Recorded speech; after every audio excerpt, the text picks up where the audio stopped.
I'm Tom Morello, and you're listening to the Ralph Nader Radio Hour. Stand up, you've been sitting way too long. Welcome to the Ralph Nader Radio Hour. My name is Steve Scrovan, along with my co-host David Feldman. Hello, David. Hello. And our producer, Hannah Feldman. Hello, Hannah. Hello, Steve. And the man of the hour, Ralph Nader. Hello, Ralph. Hello, everybody. This program answers the question why democracy matters because it measures its rise and decline among almost 200 countries, and we'll concentrate on our own. That's right, Ralph. Our first guest today will be Dr. Marina Nord of the V-Dem Institute in Sweden. V-Dem stands for Varieties of Democracy, and they produce the largest global data set on democracy with over 32 million data points for 202 countries and territories, ranging from the French Revolution to 2025. Involving over 4,200 scholars and other country experts, V-Dem measures over 600 different attributes of democracy. Dr. Nord is co-author of this year's V-Dem Democracy Report, which measures democracy around the world. Specifically, the report looks for electoral democracies with well-functioning checks and balances on executive power by the legislature and the judiciary, and a strong rule of law that protects equal civil liberties. This year's report found that the Trump administration, wait for it, is dismantling democracy at a speed, quote, unprecedented in modern history, end quote. Ralph has been making this argument for the last year and a half. Now we have the numbers to prove it.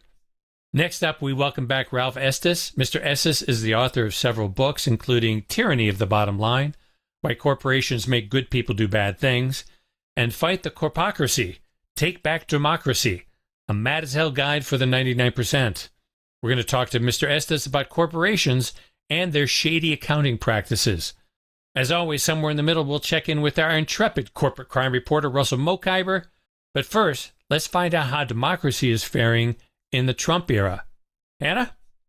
Marina Nord is a postdoctoral research fellow at the V-Dem Institute in Gothenburg, Sweden.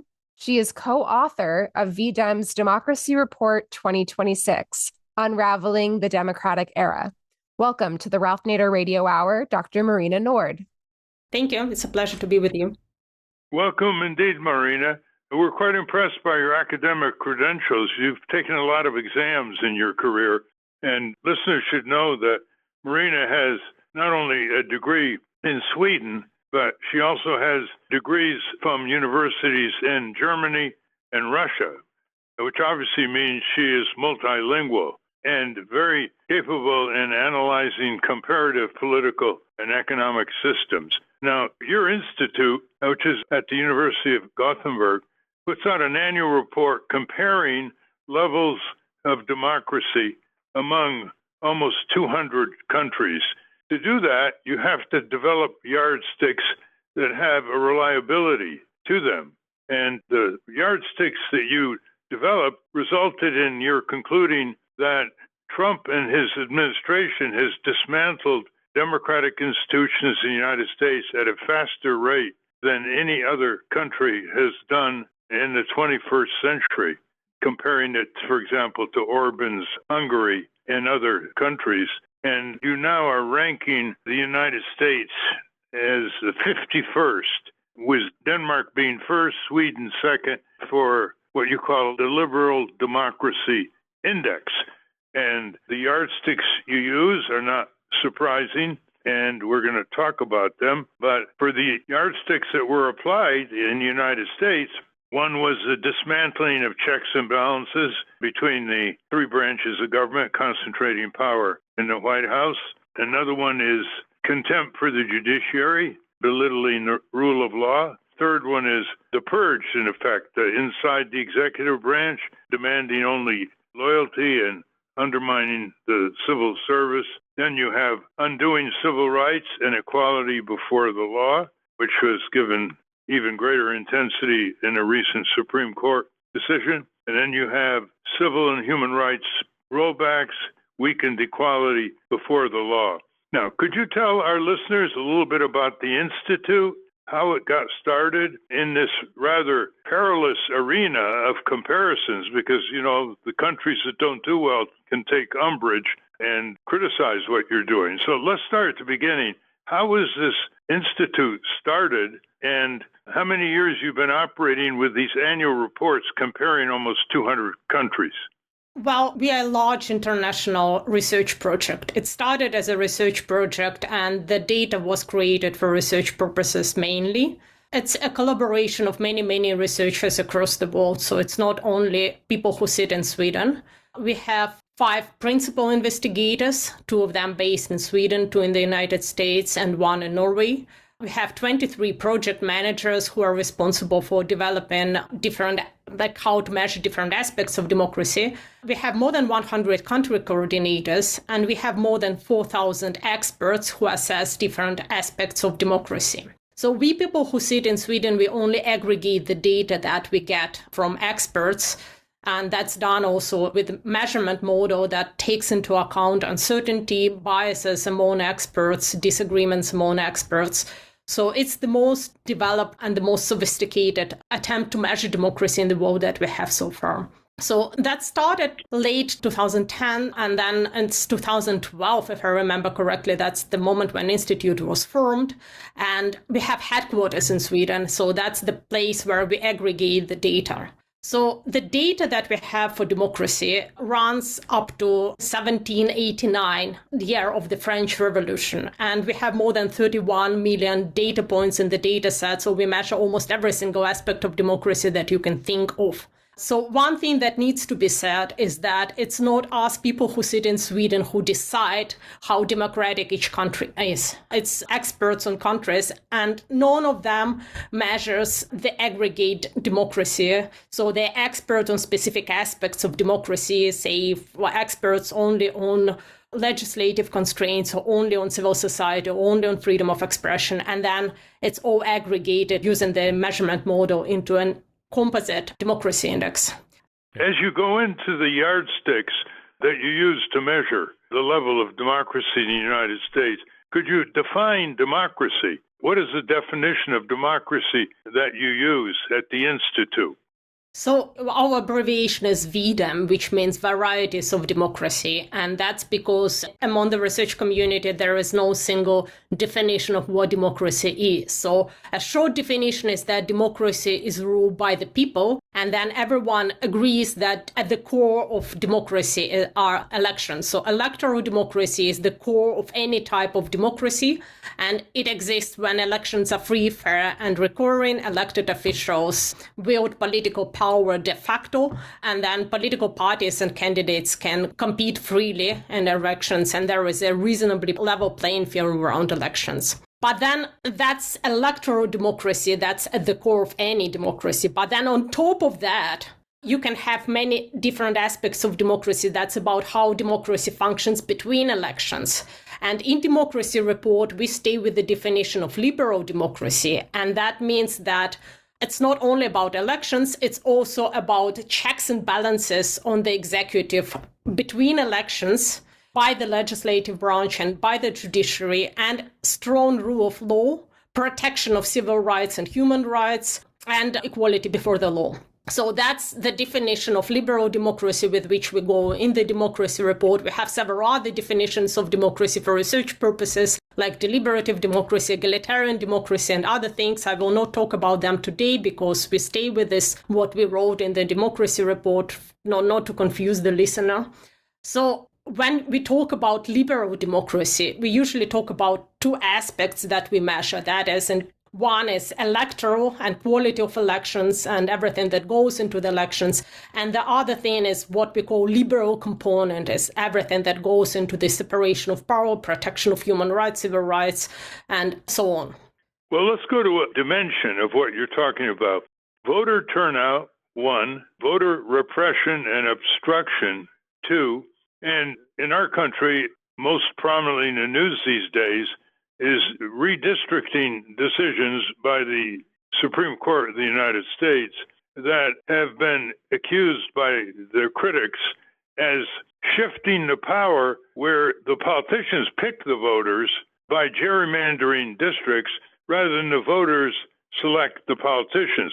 Later in the program, Marina, we're having the formidable Ralph Estes, who wrote the classic book, Tyranny of the Bottom Line, which deals with yardsticks that are manipulated to effectuate corporate performance apart from the facts and the realities on the ground. And you're not going to deal with yardsticks dealing with corporations, for example.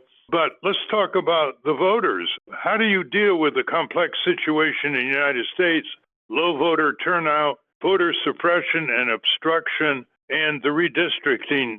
So if I may take one step back and just to explain what we mean by this democratic backsliding in the United States, because I think it will be something that gives the context of what we are talking about. Because you started with saying that democratic backsliding in the United States is one of the most rapid declines compared to other countries. And just to exemplify what it means, as only 6 countries during the 21st century have registered larger one-year drops on the aggregate liberal democracy index, and all of them are coups. If you look at the last almost 250 years, so for which we have data going back to 1789, there were only 35 instances of more rapid dismantling of democracy. Almost all of them were either military coups or international interventions, like during the Second World War, German occupation of Norway. And if you remove all of those, there is prominently among those 35 instances, one is Adolf Hitler, who was faster than Trump dismantling democracy in a country, not through a military coup and not through an international intervention. So what we mean by dismantling is that you decline on the aggregate liberal democracy index, and then that decline may happen either in an electoral dimension or in a liberal dimension. And that's a very important thing to note, is that looking at our data that goes back only by the end of 2025, because we don't have data for 2026 yet. On the electoral component, the United States is still relatively stable. So the only thing that in the electoral component that declines substantially in a dramatic way is freedom of expression. The extent to which you can freely express your opinion about the current government, which is part of the electoral component because it's about all the environment that goes around the elections. Partly, that explanation why the United States remains stable on the electoral component is that we can assess election-specific indicators only when you have elections. So in 2025, there were no elections, so we have nothing to assess. So the data that we have for elections is almost entirely based on the data for 2024, which were the elections conducted under the Biden administration. This is why, going back to your question about elections, on elections, the United States is still doing relatively good. And this is the reason why the United States still qualifies as a democracy by the minimal definition of democracy, electoral democracy. Everything else where we see that the United States is declining in terms of different aspects of democracy are the declines in the liberal component. This is the components that are separation of power, civil rights, human rights, protection of the rule of law, and all of those things. That's why what we see with attacks on elections that are now happening in the United States is something that we can assess only qualitatively. So we don't have data for that. We are waiting for the midterms to see what happens with quality of elections, because we need it to be assessed, So that's why in terms of data, it's very hard for me to assess. Like, we know that it's very serious, the attacks that are happening on the elections. What we know also for sure, looking back at data, that attacks on elections were very severe under the first Trump administration. So we saw those declines, and we know that if it continues in the same way, then there are risks that something similar might happen with the midterms as well. But in terms of data so far, we see that electoral components of democracy remain relatively stable. Well, I'm curious to see how you draw the line between political democracy and economic democracy. Years before, economists called themselves political economists, Marina. And back in the 1910s and 1920s, they didn't draw the line. It's often drawn here. But can you really have political democracy if you don't have freedom of contract? Basically, contracts are standardized, one-sided contracts between corporations and consumers, for example, and it's take it or leave it. All the companies in the banking industry or in the insurance industry, they have the same contracts. They don't compete. And as a result, when there is a dispute, the access to justice comes into bear as a yardstick. Can they go to court? And of course, with contracts that are fine print and that have compulsory arbitration, it's very hard to go to court. So you don't have much access to justice. And then there's this phenomena, which you're quite familiar with, where the owners of property, the owners of capital, the owners of public lands, the people, that is, the owners of the public airwaves, have no control over what they own. It has been seized by corporations. Radio, TV stations decide 24/7 who gets on, who doesn't. The oil, timber, gas industry has huge power over exploiting the public lands and so forth. So you have the commons, which could be a pillar of democracy, that is commonly owned property, pension funds that would have power over stock markets, and they have lost any power over stock markets, any stocks of the companies they own. When you have a breakdown, it translates into a deterioration of democracy as you define it. So do you think you should qualify your criteria to at least recognize these yardsticks that are deteriorating both economic and political democracy, such as government-guaranteed capitalism? If you're a big enough corporation and you get in trouble, you don't go bankrupt, you go to Washington for a bailout, a subsidy, a handout. Is it fair to say that, without excessively confusing your readers of your report, which will tell our readers how to get the annual report of the Institute, is that something you should explore? Well, I think that's the question more about why democracy is declining, honestly, in the United States. So it's not about measuring the magnitude of decline, it's about looking for the causes of decline. And there is some research out there also that explains that part of the reason, for example, why democracy is declining globally, it's not only in the United States, is rise in inequality. And as you correctly said, that parts of those, what has to be equal access in terms of rule by the people, but not everyone has de facto the same ability to influence the elections. Because, of course, if you're Elon Musk, of course, you can influence elections a lot more than if you're a blue-collar worker somewhere in Texas or in any other country. But one of the things that we see in data is that equality before the law is declining. And that's particularly, for example, now with the Trump administration, is that the decline that is measured by our index, what's called access to justice, transparent laws with predictable enforcement, impartial public administration, all of those indicators are declining. And that means that there are a lot of now politicization of justice, purges of civil servants. All of those are examples that internal accountability, this dismantling of internal accountability system. So it's basically Trump administration is becoming quite unpredictable now.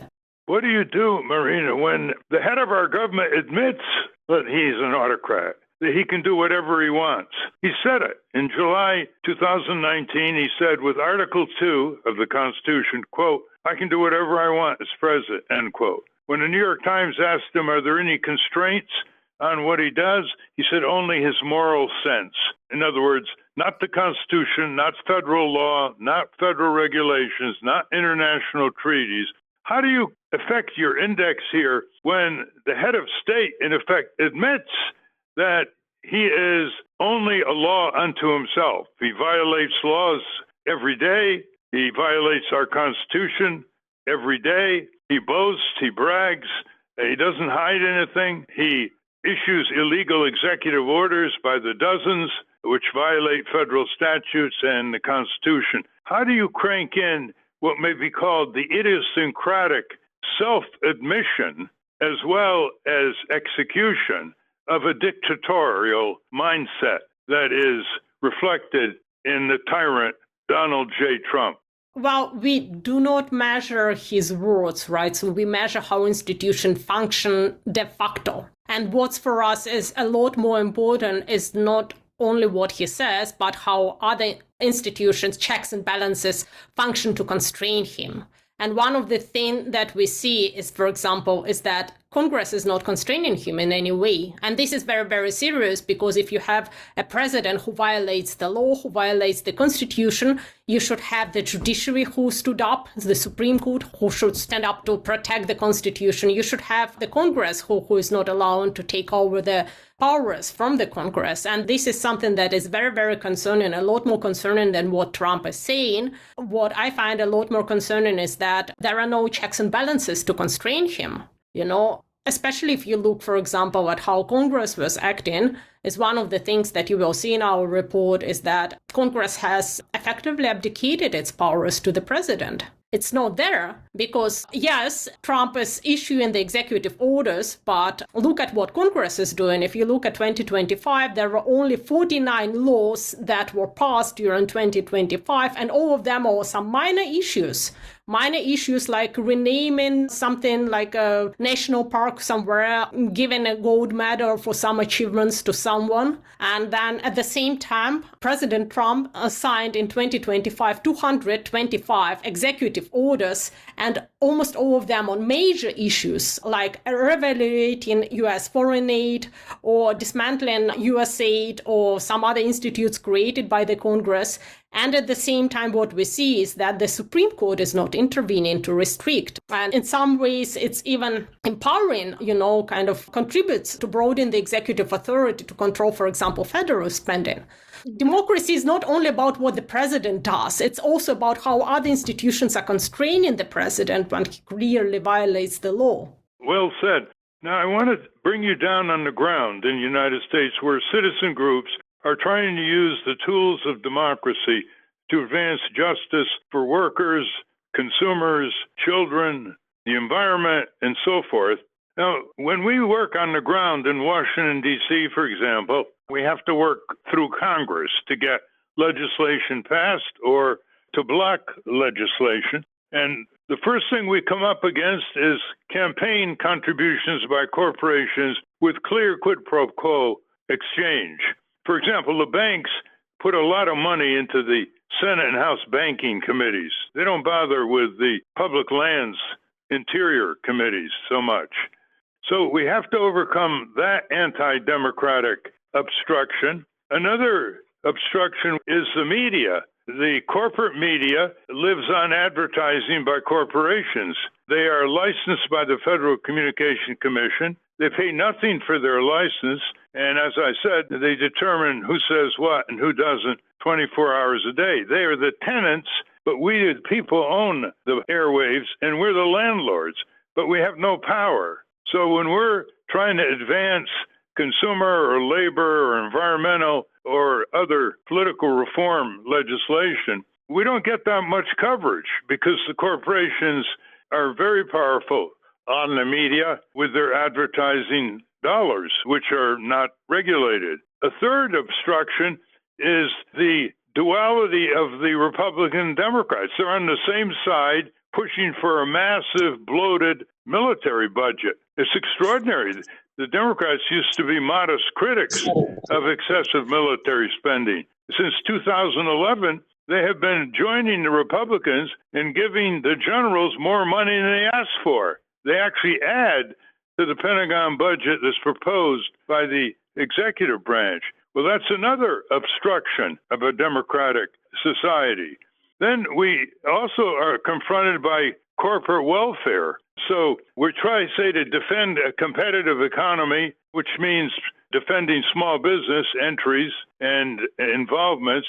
And we come up against the federal government being influenced to bail out corporations, bail out Wall Street, provide all kinds of subsidies, handouts, giveaways. It's huge, hundreds of billions of dollars a year. And that obstructs trying to work a democratic society and its democratic institutions. We look to your reflections on that and whether this is something the Institute should start expanding in this country as well as other countries. Well, when looking at the data, we looked also at the countries who managed to stop autocrats similar to Trump, right? And we tried to analyze which factors contributed to stopping democratic backsliding and turning it around. So research shows that, of course, there is no single recipe, but there are several combinations of factors that may help. One of them is use whatever institutional safeguards that you still have in the United States, and there are still there are many of them still there. So, for example, judicial constraints, maybe not the Supreme Court, but at least at lower levels, the judiciary are still quite willing to fight against the Trump administration. So go to the state level, go to within the judiciary system that is still functioning and challenge them in courts. The second thing that we know that still works quite well is robust societal action. And by that, we mean not only, say, demonstrations similar to No King's protest, but it has to be, sustained protest, mass protest, pro-democracy. It may be, and it should be peaceful, of course. So any, coordinated civil society resistance against corporations who support the Trump regime, against media who don't allow free speech or something else, just violent coordination within the civil society, use civil society organizations to coordinate and protest. And then, of course, one of the things that still should be a possibility to turn things around is midterm elections. Because one of the things that we know why there is quite no resistance within the Congress is that the Congress is now Republican controlled. So, of course, if you have at least some restriction from the Congress coming to the presidential power, that might help as well. So whatever checks and balances that are still there in the country. Talking about checks and balances, let's move to the analog, which is a federal state system. In this country, about the only structural opposition to the Trump regime are states' authority under the Constitution, which includes the state attorney generals, for example, and state legislatures. I didn't see where you cranked that in. Am I missing something? I think that's the place where you have the highest chance to resist now to the Trump administration at the state level, that state governments, state judiciaries, they can function as checks on the federal government, and particularly during the midterm elections. So to protect the free, fair elections, not to allow them to be controlled by the federal government. That's where you rely on the federal structures. Well, it should be said, as I'm sure our listeners are wondering, about half the states are called red states, dominated by Republican governors, state legislatures, and often mayors, and they're all supporting Trump. So the real countercheck, what's called the blue states, or about half the country in terms of electoral votes. Now, in the ranking that you provide, and listeners can get this on the website of the Institute, the USA is now 51st among almost 200 countries, and higher than the U.S. is South Korea, Canada, Japan, Jamaica, and even Poland, Ghana, Italy, and Suriname, and South Africa. Yeah, so this would really be a surprise to a lot of Americans. Given what's happened in the last 6 months, especially Supreme Court decisions and other executive orders and suppressions by Trump, do you expect your next year's ranking may be even lower than 51st, just above Greece? I think it depends on the outcome of the midterm elections. It depends on whether the United States still manages to protect free and fair elections, whether elections will be pretty much circumvented. So what we see in the data is that in terms of checks and balances, for example, the United States has already fallen quite low. It's very hard to fall. I mean, of course, there is always, this threshold. If you aim to become Russia or North Korea, there is still you can fall through there. But in terms of limits, I see that the one component that is still relatively high, that is driving protecting the United States from becoming an autocracy, that's the quality of elections. And if elections are not protected, if there are some violations of the laws that govern the electoral process, if there is no free and fair competition around elections, if there are attacks on freedom of expression around elections or any other things that undermine the quality of elections, then yes, then the United States can fall further. Well, a lot of citizen groups in our country consider Trump a dictator, not an autocrat. He may have started out as an autocrat on January 20th, 2025, when he was inaugurated, but he rapidly moved into pure dictatorial regime. I mean, he ruled by executive order or simply by the force of raw power, as his ICE agents demonstrated in cities like Minneapolis. If someone asked the Institute, what would they call Trump? Would they call him an autocrat? Would they call him a dictator? What would they call him? Or would they avoid such appellations entirely? Well, we are careful. I mean, I cannot speak for the whole institute, right? So I can only speak in my own capacity, but we are very careful with labeling him as a specific person, like giving a specific label to him. But what seems to be very clear, comparing what's happening in the United States to other countries like Hungary, Russia, Serbia, Turkey, that he's wannabe dictator. Whether he is a dictator or not, I think it depends on whether the Congress and whether the Supreme Court allow him to do this. But the fact that he aims to become a dictator, that's, I think, is pretty clear. He has semi-jokingly stated he wants to be a dictator during his campaign, for example. He would compare himself with others, like he would mention Orban in Hungary and how directly Orban governs and how he envies that in trying to do what he wants to do. The one thing about Trump, he's unlike Nixon. He doesn't hide anything. He brags about his power and his authority. We've been speaking with Dr. Marina Nord, who is the co-author of the annual report on democracy around the world issued by the V-Dem Institute at the University of Gothenburg in Sweden. And please give our listeners the website again, and then we'll go to Steve. It's V-Dem.net. Just Google for V-Dem Institute.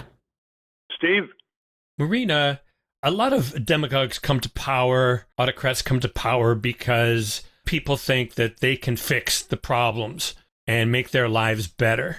How does the democracy ranking correlate with all the quality of life indexes we see, where the ones where mostly the Scandinavian countries come out on top on the happiness indexes and quality of life indexes? Is there a correlation between democracy and quality of life? Not that I'm aware of, I'm afraid. What we know for sure is that usually populist leaders like Trump come to power because there is some kind of dissatisfaction with some societal problem that has not been fixed by the government. And that's not necessarily, the quality of life. It might be, sometimes it's some economic problems or rising inequalities. Sometimes it's unhappiness about migration. Sometimes it's unhappiness about security that's not fully provided by the government. So it's something over there. And then our populist leaders like Trump come to power usually by making this claim that they know that there is an easy solution to this problem. They know how to fix all of that. Like, let's make America great again, And the truth is that they usually don't know, because those societal problems are not that easy to fix. And that's the reason why they have not been fixed. But for an average person who does not understand, the complexity of the societal issues, that's something that they pick up. And that's why they vote for populist leaders like that. But you're not denying the link between a vibrant, comparatively vibrant democratic society and a better quality of life in terms of the mass of the people, healthcare and income and public services and the like. You're not denying that, are you? Well, I'm trying to be careful with that, because if you look, for example, on average income, that would be also high in Saudi Arabia. So it's kind of good economic performance makes any regime relatively stable. So it's not necessarily something that drives, this change towards becoming a democracy or towards an autocracy. And that's also a claim that whenever you have economic problems, that any regime becomes less stable, which applies both to democracies and to autocracies. So that's why it's something that we need to be very, very careful, because again, like countries in the Gulf region, for example, they are all doing relatively well. Yeah, that is an extraordinary exception that you just cited. But if you look at the top countries on your index, in terms of the liberal democracy index, as you call it, you have Denmark, Sweden, Norway, Switzerland, Estonia, Ireland, Costa Rica, Finland, France, Belgium. I mean, those have quality of life levels that are leading the world.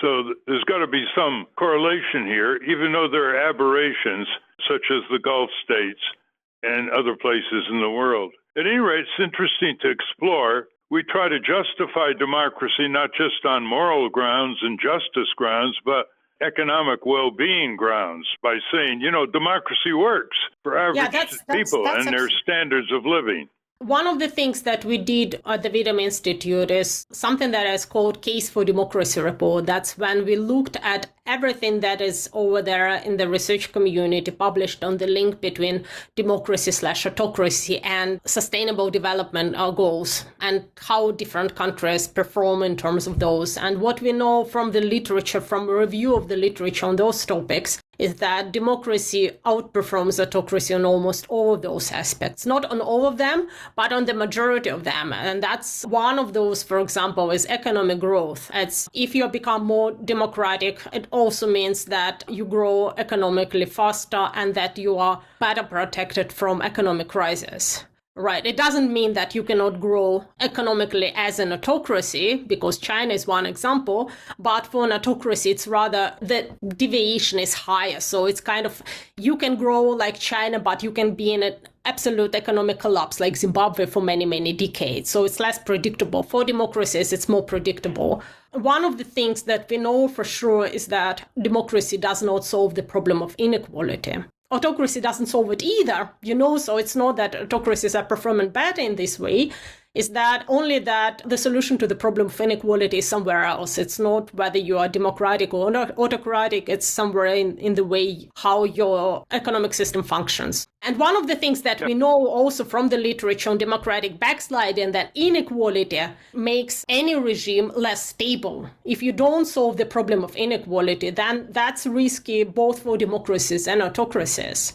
And if you look at the top of the countries that we have in Democracy Report, the most stable countries are the ones that are the most equal as well, like Denmark, Sweden, Norway, where Gini coefficient is not that high. If you compare to the United States, Gini coefficient is insane. And that's what also we brought up with this discussion, where you have this super rich people, corporations that capture the whole political system.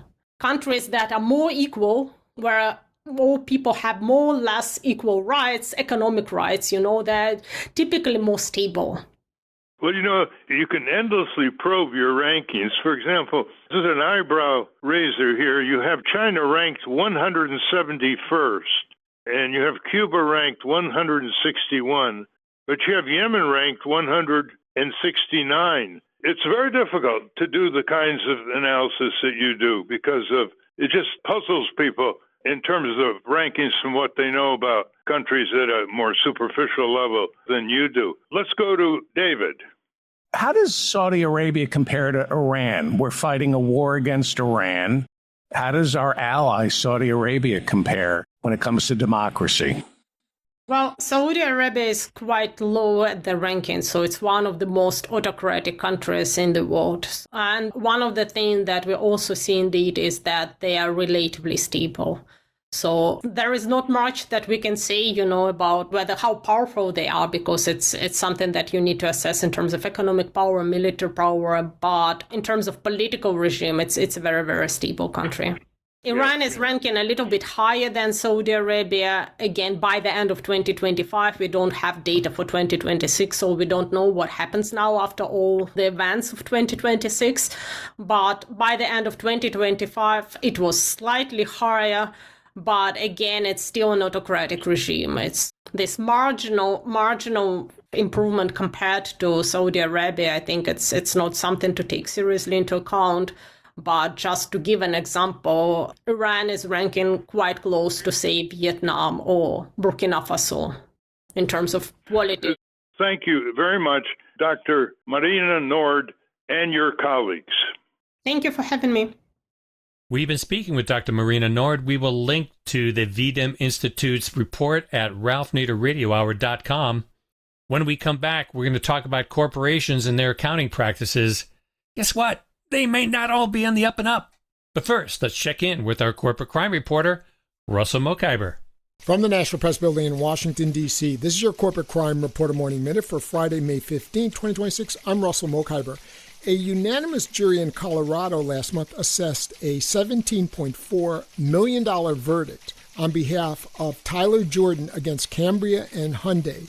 It was the first artificial stone silicosis case ever filed at Colorado and only the third artificial stone case to reach verdict in the country. Tyler Jordan was diagnosed with silica-caused chronic kidney disease and artificial stone silicosis at age 28 after working at Jordan Marble and Granite, his parents' countertop fabrication shop, for only 10 years. The Jordan verdict is the second jury to find that crystalline silica artificial stone manufacturers and distributors failed to adequately warn or misrepresented the hazards to countertop fabricators of the extreme toxicity of their products. For the Corporate Crime Reporter, I'm Russell Mokhiber. Thank you, Russell. Welcome back to the Ralph Nader Radio Hour. I'm Steve Scrovan, along with David Feldman, Hannah, and Ralph. Let's talk about some shady corporate accounting, shall we? Hannah?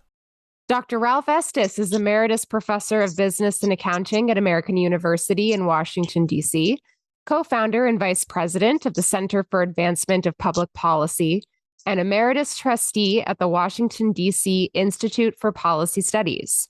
He is the author of several books, including Tyranny of the Bottom Line, Why Corporations Make Good People Do Bad Things, and Fight the Corpocracy, Take Back Democracy, a mad as hell guide for the 99%. Welcome back to the Ralph Nader Radio Hour, Dr. Ralph Estes. Thank you.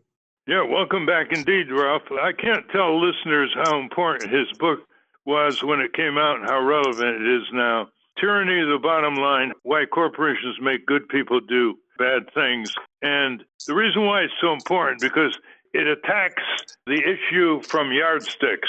Corporations create their own yardsticks. If we accept it, they can get away with what they don't have yardsticks for.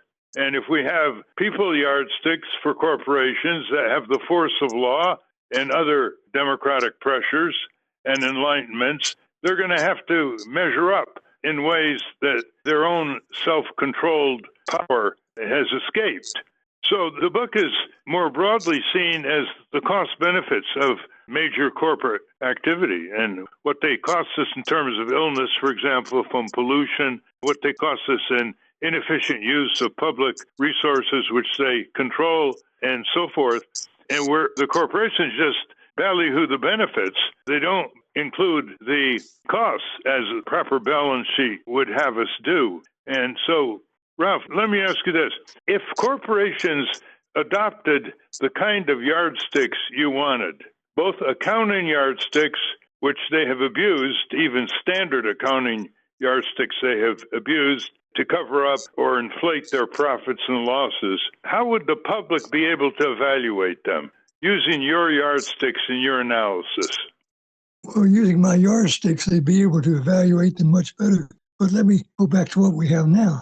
The public has no way of fairly evaluating a corporation except through the press, what it sees in corporate press releases and their claims about being, for example, environmentally responsible and very favorable to customers. And there are no measures on that. Corporation doesn't give us any. Corporation produces a set of financial statements. You will know how relevant those financial statements are to you and me. They're not relevant at all.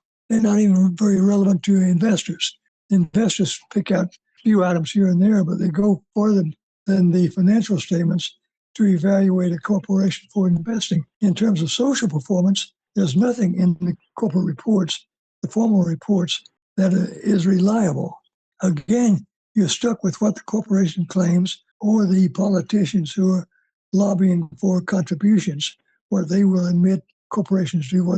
We've got Facebook here in New Mexico, for example, and it's got this massive data acreage, and they're wanting to build more, and the state is suing them for that. But this is a problem. If the corporation doesn't report it, if the citizens don't know about it, the politicians can try to do something, but they have to start from scratch. So going back to the corporate reports, they started in 1494 with an Italian author named Luca Pacioli. And the reason I mention that is because they aren't much changed today. You still have a general ledger, and you still have a profit and loss statement and a balance sheet, and they don't tell the profit and loss for the corporation, even though that's the name of it. They just tell the excess of debits over credits, and that's no use to anybody. So they not only need to report more, they need to be required to report in accordance with the accountability report in my book. State legislatures need to look at their role in chartering corporations, and every corporation they've chartered, they bear the, if you will, the blood from the corporation's actions if they don't actually control the corporation and make them be accountable to the public. And as you pointed out, Ralph Estes, that maybe the first artificial intelligence is a corporation, which is not a human being, but which the courts have given equal rights with human beings to this artificial entity. And to point this out, I just want to read, for a benefit of our listeners, a few lines from page 30 and 31 of your book. And I'm quoting you. Corporations were chartered, and their charters are allowed to continue by the state to promote the general welfare, to serve the broad interests of the state and its people. That was the original when the modern corporation started being chartered by the state legislature of Massachusetts in the textile industry in the very early 1800s. That's my comments. Back to your quote. The public interest may be served in several ways: providing needed products and services at fair prices, creating jobs, and paying taxes.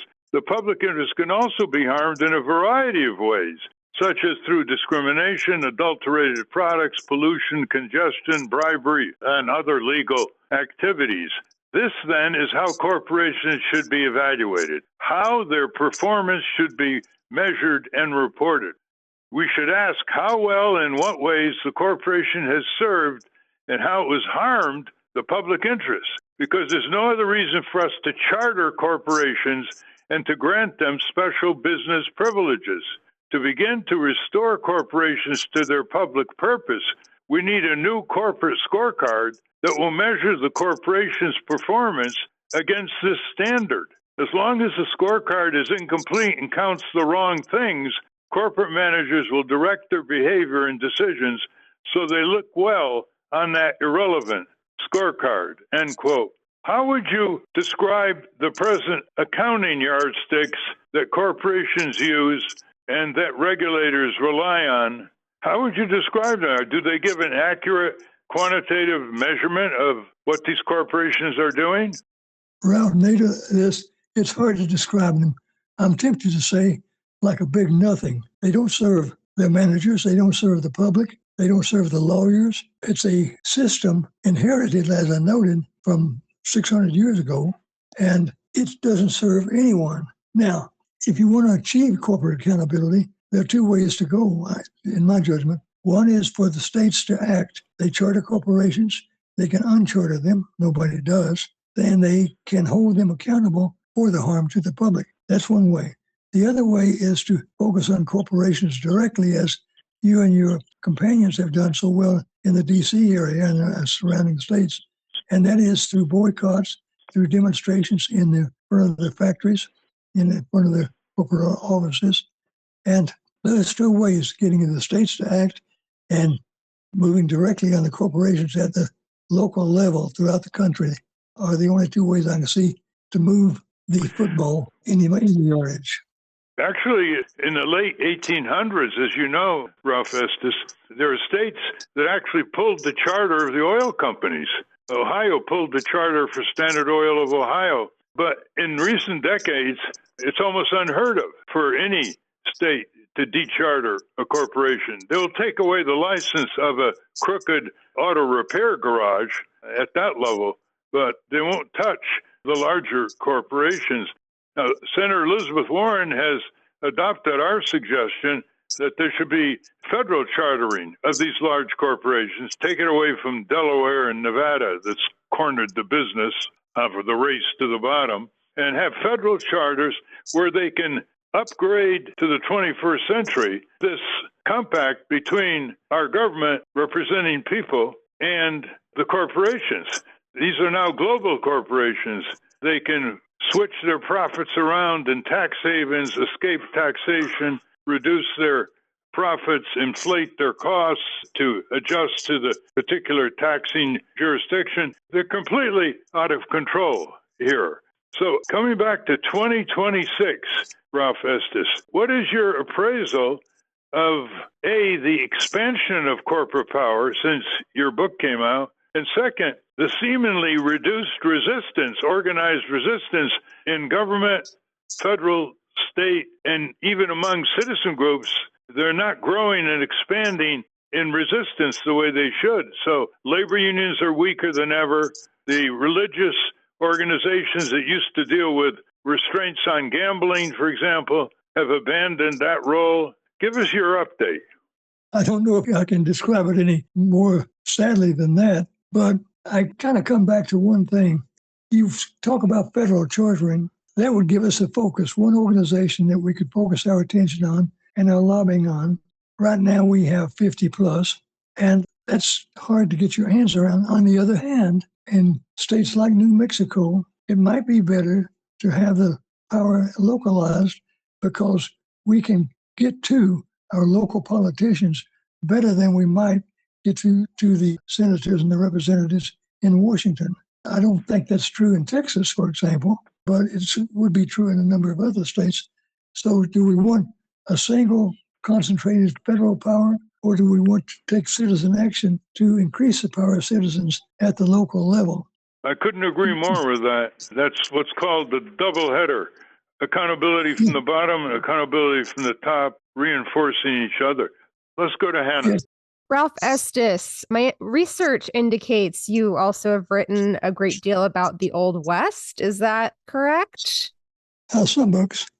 Okay, cool. I wanted to make sure it was the same Ralph Estes. So as an accountant, an accounting expert, do you see any similarities between gambling in the Old West and modern accounting?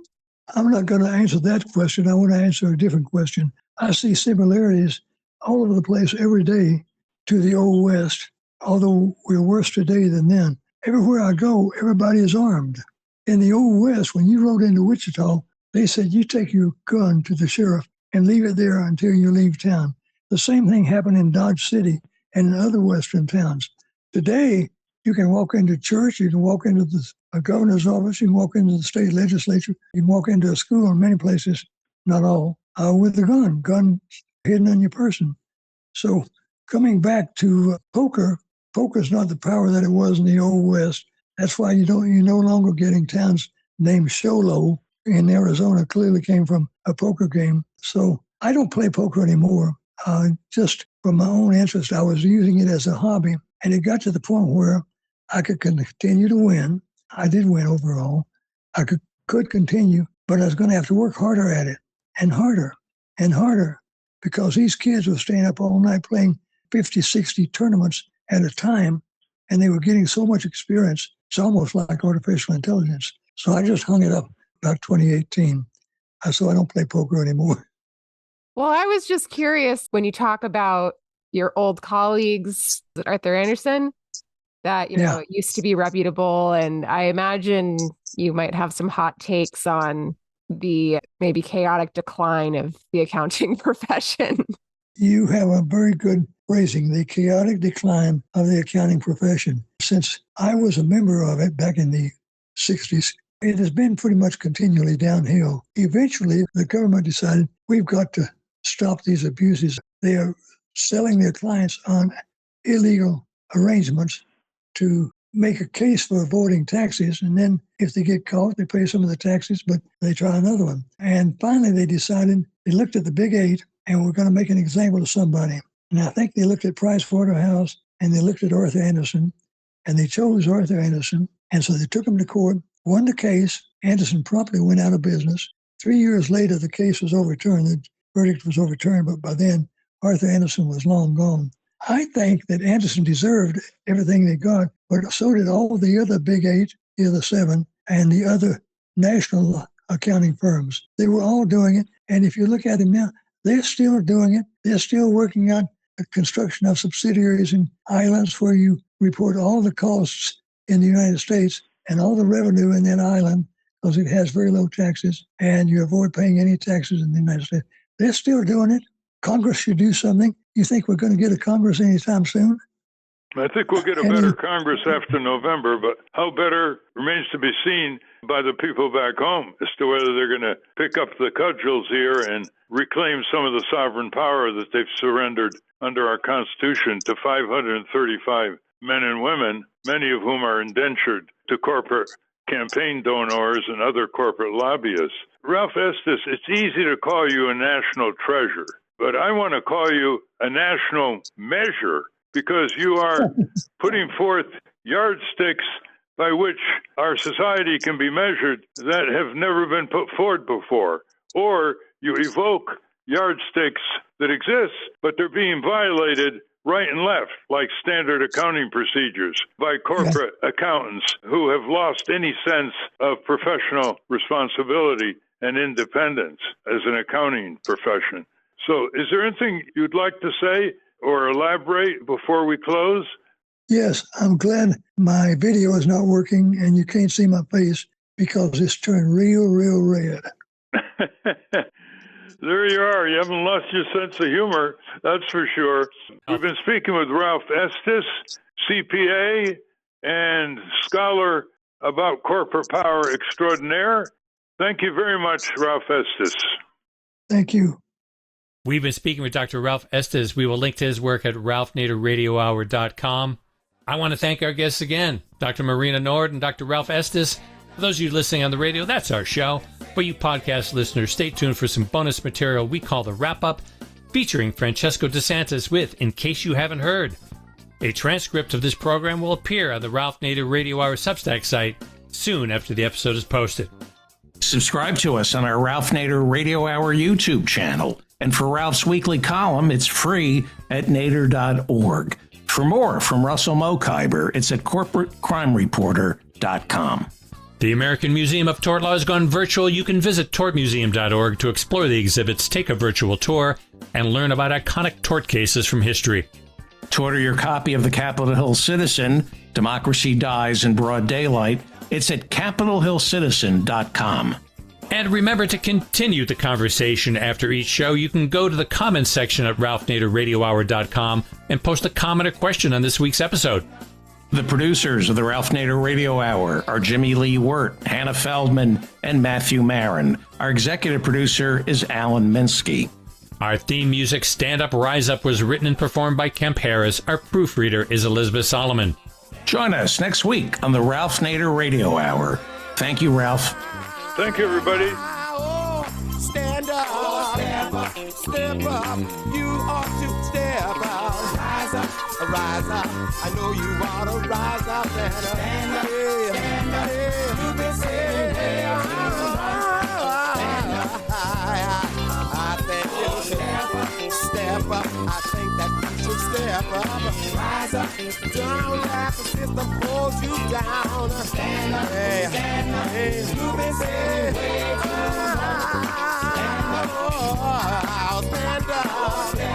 step up. I think you should step up.